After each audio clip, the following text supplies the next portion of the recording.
মই ইমানদিনে আপোনালোকৰ সন্মুখত ব্লাউজৰ ভিডিঅ'কে লৈ আহিছোঁ আৰু বৰ্তমান মই আজি ভাবিছোঁ কি ব্লাউজৰ ভিডিঅ' নিদি আপোনালোকৰ কাৰণে মেচিনশালৰ ভিডিঅ' এটি কৰি দেখুৱাওঁ কাৰণ মেচিনশালৰ কাৰণে এটি ভিডিঅ' দেখুৱাবলৈ মোক বহুতেও কমেণ্টত জনাই আছিল আৰু যিটো এটা বহুত স্বাৱলম্বী ব্যৱসায় আৰু সেইকাৰণে ভাবিলোঁ আপোনালোকক মেচিনশালৰ আজি প্ৰথম এটা ষ্টেপ দেখুৱাওঁ কেনেধৰণে সূতাখিনি বজাৰ কৰি অনাৰ পিছত মাৰ্কেটৰ পৰা অনাৰ পিছত আমি গুৱাহাটীৰ ফেঞ্চি বজাৰত অৱস্থিত কুমাৰ ষ্ট'ৰৰ পৰা এইবোৰ সূতা কিনি আনো। এয়া হ'ল কটনৰ ধুনীয়া সূতা যিটো নেকি গৰমতো পিন্ধিব পাৰি আৰু ঠাণ্ডাতো পিন্ধিব পাৰি। ইয়াক কয় মাছচাজি বা কটন কাপোৰ যাৰ ডিমাণ্ড অতি বেছি। আমাৰ শালত এইবোৰ কাপোৰ লগালে কেতিয়াও নাথাকে, আমাৰ কাৰণে প্ৰায়ভাগ নৰয়ে। গতিকে আপোনালোকক আজি মই দেখুৱাম কেনেধৰণে এই সূতাটো মেচিন শালত টান কৰি দেখুওৱা হয়। নহ'লে মেচিন শালত যদি আপুনি সূতাটো টান কৰি নলয় ফুলৰ জাকিৰ মতে ছিঙি যায়। তাৰ বাবে এটা পদ্ধতি আছে, এই পদ্ধতিটো আপোনালোকক দেখুৱাম, চাই থাকিব।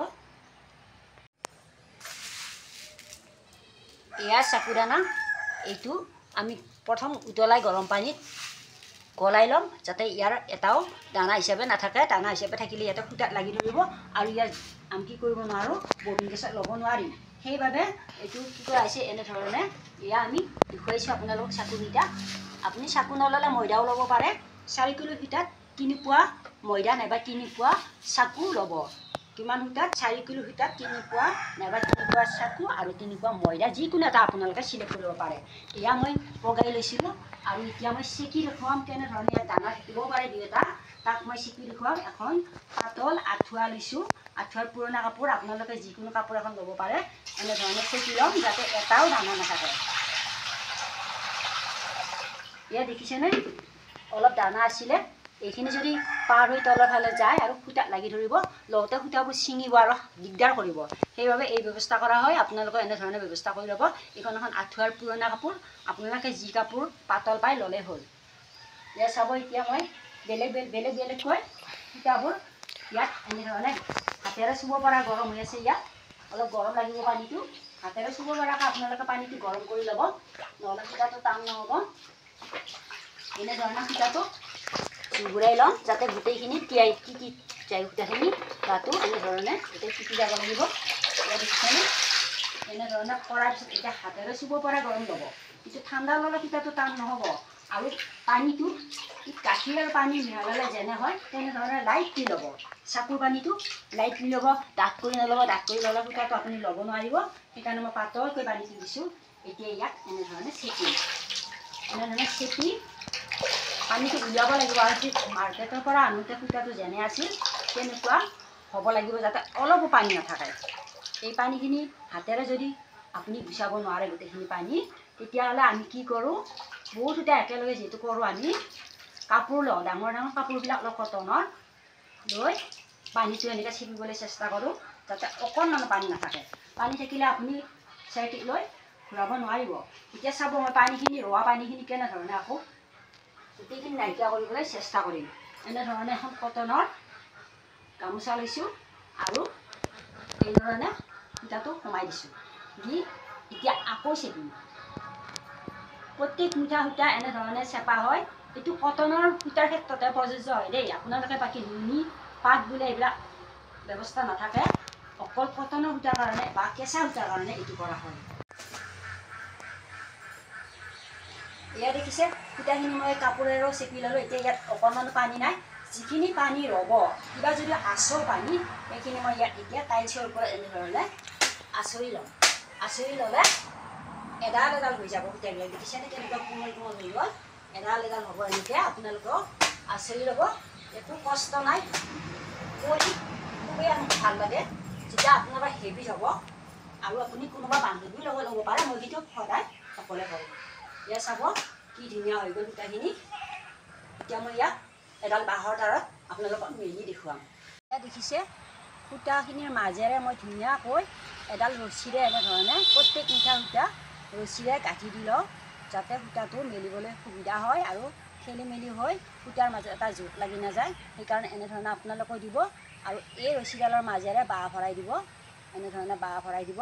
দেখিছেনে মই ইয়াৰ মাজেৰে বাঁহ ভৰাই দিছোঁ। এইটো এতিয়া থৈ দিম আৰু সূতাবোৰ এনেধৰণে মই এফালৰ পৰা এটা এটা লেচা মেলি দিম আৰু ইয়াক সম্পূৰ্ণ চাহ শুকালে কিন্তু সূতাটো বেয়া হৈ যাব, ইয়াৰ পৰা এটা গোন্ধ ভাৱ আহি যাব।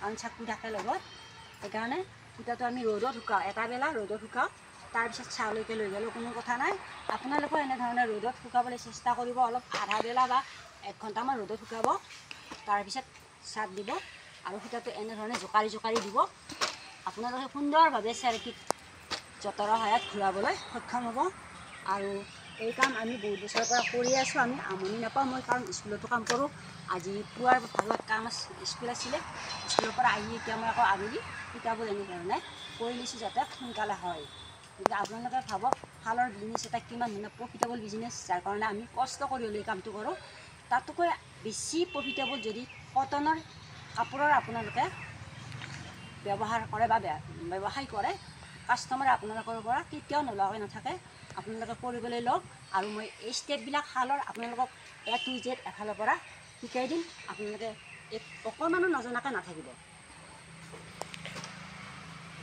এয়া মোৰ বগাখিনি হৈ গ'ল ইয়াত এটা পাৰি আছে পাৰিটো ৰঙা দিম ৰঙাটো কেনেধৰণে কৰিছোঁ সেইটো আপোনালোকে আজি এই ভিডিঅ'টোতে চাই লওক ৰঙা মাছচাজি সূতা আপোনালোকে ৰঙাটো যিমান ডাঙৰ বগাটো সিমান সমানেই ডাঙৰকৈ আনিব তেতিয়া পাৰিটো আৰু মাজৰ বগাখিনিৰ লগত এডজাষ্ট হৈ যাব ববলৈ অসুবিধা নহয় এতিয়া ৰঙাখিনি কিন্তু অলপ ৰং যাব কাৰণ এইটো হ'ল কটনৰ সূতা গতিকে ৰং যোৱাটো স্বাভাৱিক সেইবাবে কি কৰিব লাগিব আপোনালোকে বইল কৰোঁতে অকণমান চাকুৰ পানীৰ লগত চাহপাত দিব লাগিব চাহপাত আৰু অলপ নিমখ দিব লাগিব দিলে কোনো কাৰণে ইয়াৰ পৰা ৰং নাযায় আপোনাৰ কাপোৰখন ধুলেও গাত নালাগে আৰু ভাল দেখা হৈ থাকিব সেইবাবে ইয়াত কি কৰা হৈছে চাহপাতৰ পানীত এইটো মিক্সাৰ কৰি দিয়া হৈছে যাতে সূতাটো ৰং গ'লেও মানে আগৰ কালাৰটো থাকি যাব কোনো কাৰণত ইয়াৰ কালাৰ কমি নাযায় এইটো বাৰু ৰং যোৱা নাই কিছুমান সূতাৰ ইমানেই ৰং যায় তাৰপিছত আপুনি কি কৰিব লাগিব ইয়াৰ অলপ ৰং দিছে দেখিছেনে ইয়াৰ অলপ ৰং দিছে পানীটো ৰং যোৱা আহিছে সেইবাবে সূতাখিনি গোটেই ৰং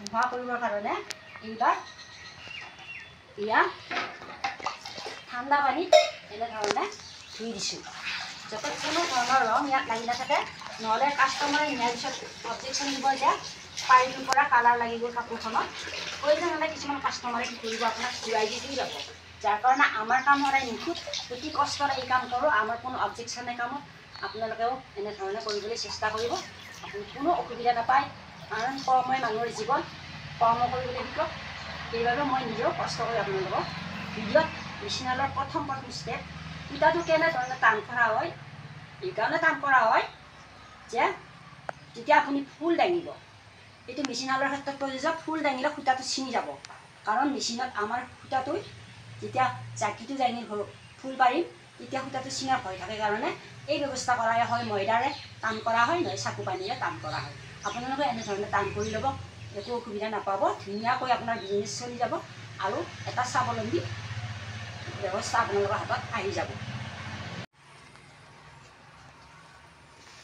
ইয়াৰ ৰঙা সূতাটো একে পদ্ধতিৰে এনেধৰণে মাৰ্কেটৰ পৰা অনাৰ পিছত চাই এনেকুৱা ধৰণৰ সূতাৰে বা কাপোৰেৰে আপোনালোকে বান্ধি ল'ব আৰু এনেধৰণে মেলিবলৈ চেষ্টা কৰিব আপোনালোকৰ কটনৰ কাপোৰ লগাওঁতে বহুত মানে অলপ হেৰি আছে কষ্ট আছে কিন্তু তাৰ ফলটো কিন্তু মিঠা কাষ্টমাৰে কোনো কাৰণত আপোনাৰ কাপোৰখন নলওঁ বুলি নকয় আৰু এয়া আপোনালোকে মোৰ ভিডিঅ'টো চাই কেনে পালে লাইক শ্বেয়াৰ কমেণ্ট কৰাৰ লগতে চেনেলটো ছাবস্ক্ৰাইব কৰি থ'ব যাতে সময়ত আপোনালোকে এইবাৰ শালৰ ভিডিঅ' একাধিক্ৰমে পাবলৈ সক্ষম হ'ব গতিকে আপোনালোকে এইটো ভুল নকৰিব ছাবস্ক্ৰাইব কৰক চেনেলটো আজি যদি কৰা নাই আজিয়েই কৰি লওক সকলোবোৰ ভিডিঅ' ঘৰতে বহি আপোনালোকে মেচিন শালৰ সকলোবোৰ কাম শিকিব পাৰিব